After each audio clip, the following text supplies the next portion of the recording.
இன்றைக்கு அருமையான ஒரு ஸ்னோ சென்டருக்கு வந்திருக்கிறேன். இந்த ஸ்னோ வந்து ஒரு ஆர்டிஃபிஷியல் ஸ்னோ. இந்த ஸ்னோ வந்து மெஷின் உருவாக்கி அந்த மெஷின் பதப்படுத்தி இந்த ஸ்னோ வந்து பாதுகாத்து வைத்திருக்கிறது.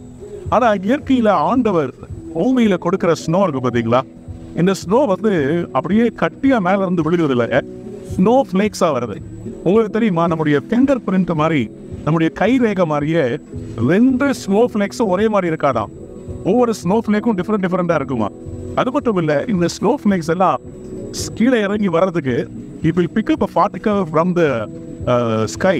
அதாவது வானத்துல அந்த ஏர்ல இருக்கிற ஒரு பார்ட்டிகல் இந்த மாய்ஸ்சர் வந்து பிடித்துதான் ஸ்னோ ஃபிளேக்கா மாறுதான்.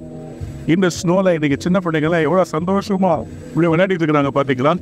இதை பார்க்கும்போது எவ்வளவு மன ரம்மியமா இருக்குது.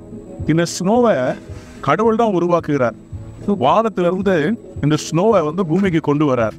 இவ்வளவு ஆச்சரியமான தேவனுடைய செயல். இங்கே ஆர்டிபிஷியலா இந்த ஸ்னோவை உருவாக்குறாங்க. ஆனா பூமியின் மேல ஆண்டவர் இறங்க வருகிற அந்த பனி எவ்வளவு விலையில பெற்றது. எதுக்காக இந்த ஸ்னோவை பத்தி பேசுறீங்க பாஸ்டர்? இதுக்கு எங்களுக்கு என்ன சம்பந்தம் இருக்குதுங்க? ஆண்டவருடைய வார்த்தை உங்க மேல எப்படி வரப்போகுதுன்னா, இந்த ஸ்னோ மாதிரி இறங்கி வரப்போகுது.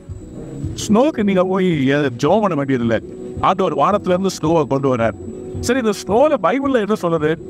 ஆண்டவர் சொல்றாரு, எப்படி ஏசாயா 55ஆம் அதிகாரத்துல ஆண்டவர் சொல்றாரு, என்னுடைய வார்த்தை எப்படி இருக்குமா, வானத்துல இருந்து இறங்கி வர பனி ஒரு நோக்கத்தோடு வருகிறது. எதற்காக? தாவரங்களை எல்லாம் விளையச் செய்கிறது, எல்லாருக்கும் உணவு கொடுக்கிறது, அவங்க வாழ்க்கையிலே மாற்றுகிறது இந்த பனி, இந்த மழை.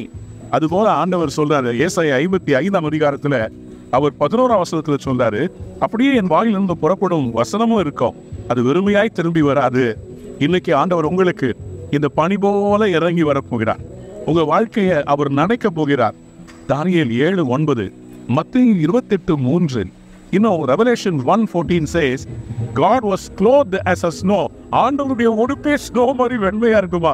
அது மட்டும் இல்ல, ஆண்டவர் சொல்ல, உங்க பாவங்கள் ரத்தாம்பரம் போல இருந்தாலும் அதை எல்லாம் நான் கழுவி பரிசுத்தப்படுத்தி உரை பனியம் போல மாற்றிடுறேன். Whatever dirty our sins are, however dirty they are, God says I will wash them and clean them and you will shine like snow. இன்னைக்கு ஆண்டவர் உங்க வாழ்க்கையில பனி போல இறங்கும் பரிசுத்த ஆவியானவர் வரப்போறாரு. உங்க வாழ்க்கையை வளமாக்க போகிறாரு. இதற்காக உங்களை படைத்தார், அந்த நோக்கத்தை நிறைவேற்ற போறார். God bless you. Have a wonderful day. Amen.